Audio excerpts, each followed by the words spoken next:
Hi everyone, welcome to Tuesday, the 6th of August, second day of the working week. We've got a bit of a potpourri for you today, all sorts of bits and pieces, including as we sort of venture past the middle of July and the announcement of the DTV and the 60-day visa exemptions, a little bit more clarification has snuck out, so we'll go to that later on in the program. But we'll start with this story from the Bangkok Post. And the headline, State Audit finds billions wasted in construction projects. The State Audit Office says financial losses due to the inefficient management of all construction contracts during 2023 fiscal year amounted to more than 30 billion baht.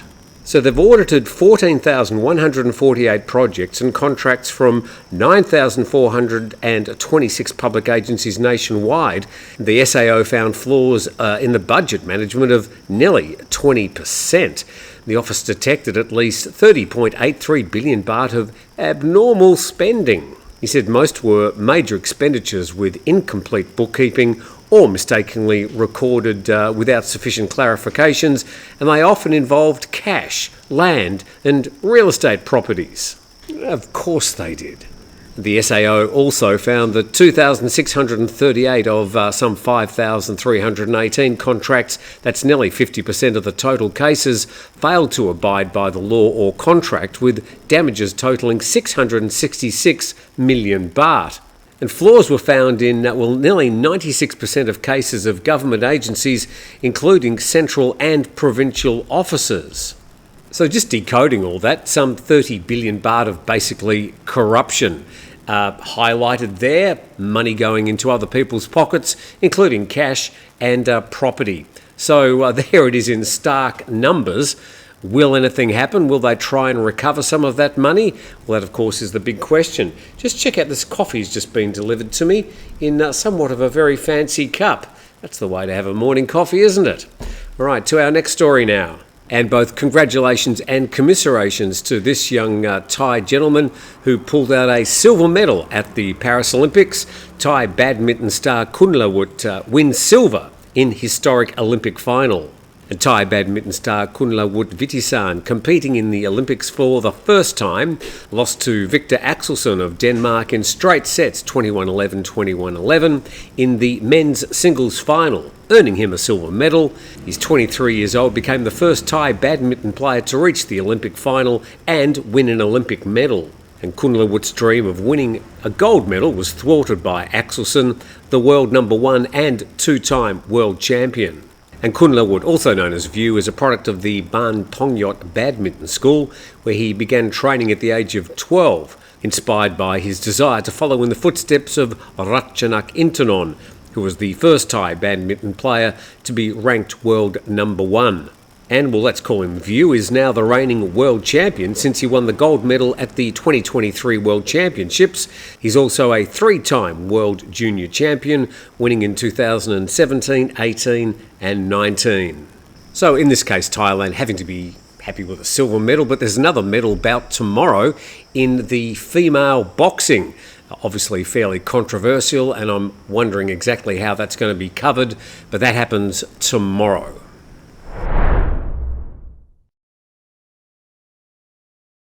And acknowledging our sponsors here on TNT, 5-Star Marine at 5starmarinephuket.com. Tell you what, I'd love to be out on the water today. The sun's shining, the seas are flat, be perfect.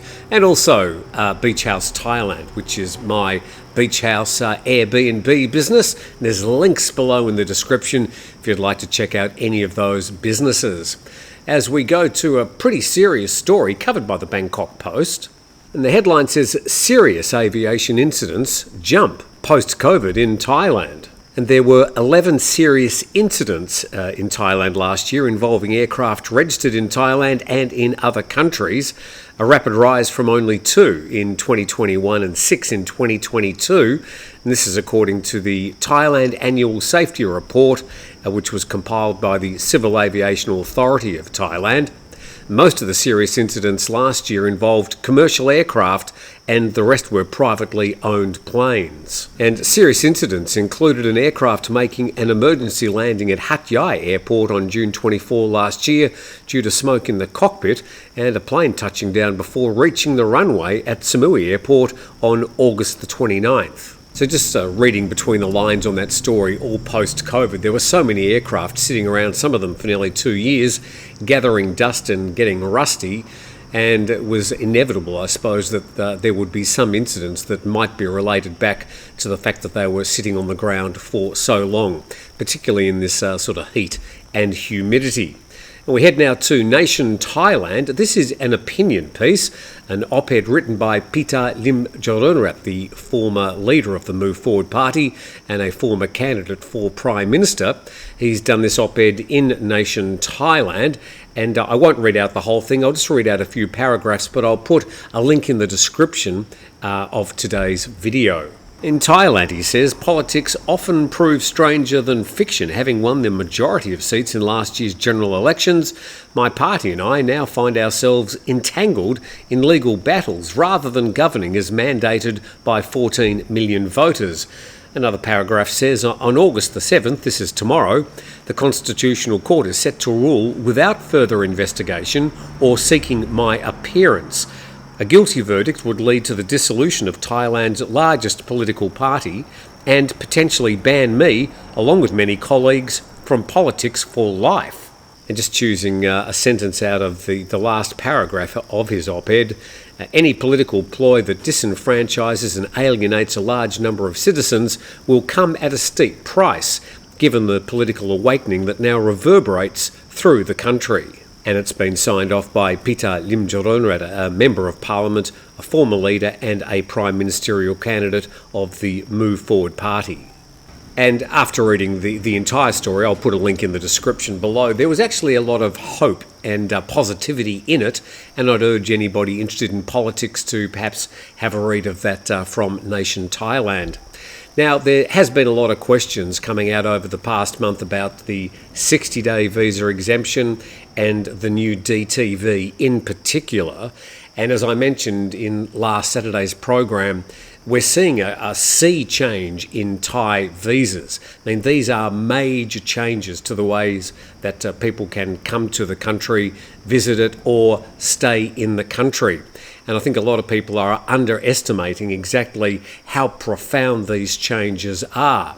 Now, a person who's been covering it, I think, very well is Barry Kenyon from Pattaya Mail, and he's written this particular story. Thailand's new visa regulations still have ambiguous elements. And he says basically the detailed implementation, where it is ambiguous, is left to the discretion of the immigration officer at points of entry by air, land and sea. And this seems to be an overriding narrative to a lot of these changes. Now, let's move on to some of the main points about the DTV. And seeking clarification from the Deputy Director of Thai Consular Affairs in a podcast, Barry was able to get these answers. They're saying that digital nomads or remote workers could apply for the DTV, that's the Destination Thailand Visa, as long as their paycheck originated outside Thailand and neither their employer nor customers were located there. And they should keep their contract or contracts up to date to be ready to show their portfolio of recent work, all deriving from outside the country. And it notes that immigration officers are empowered to examine the documentation if they wish on entry and at extension stage.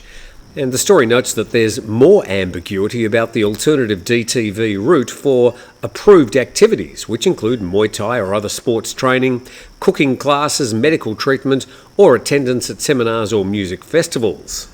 And evidence might include a course receipt or an event ticket, but an extension at local immigration could require another written confirmation, presumably more up to date.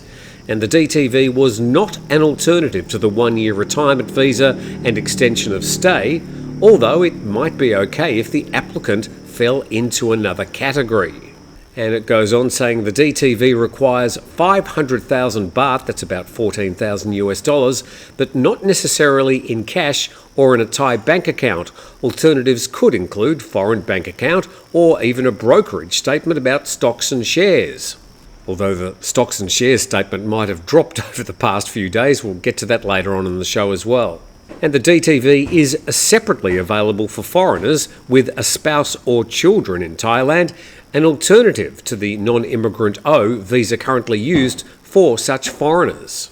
The Deputy Director General confirmed that the latest changes, all introduced in mid-July, were designed to open a new page in Thai immigration history. Barry Kenyon finishes this article with this question: are the newly liberated tourists and DTV holders clear that if they stay longer than 180 days in a calendar year, they may fall into the clutches of the Thai Revenue Authority if they have overseas assessable income? So plenty to soak in regards to the new DTV. We keep on getting these clarifications. I'll keep on bringing them to you as we go, because there's really no final details on the DTV. There are still a lot of questions, so we'll do our best to try and clear them up as they get slightly more transparent. Okay, to our next story, we head back to the Bangkok Post. Thai stocks join global slump. Just very quickly, the Stock Exchange of Thailand index plunged nearly 3% yesterday as other Asian equities tumbled to multi-year lows on fears the US economy is falling into a recession, coupled with rising tensions in the Middle East. And another quick story, we predicted this yesterday: Thai Army inquiry into naked rain punishment claims. Now, I promised there would be an inquiry. They'll be looking into this dreadful incident. Now, here we are. The Royal Thai Army said an incident where senior army officers allegedly ordered over 10 privates to stand naked in the rain for more than 5 hours and beat them was being investigated. Colonel Risha said 2 separate committees have been formed to investigate the matter to ensure justice and neutrality. Well, why not just charge them for criminal assault and let the courts sort it out? And an allegation that the officers were drunk is also being investigated. So there you go, we're looking into it, and I suspect we probably won't hear any more about that particular story. But a bit of a mixed bag today. Hopefully you're more up to date with things happening here in Thailand. Please subscribe to the channel, and we do look forward to seeing you again tomorrow.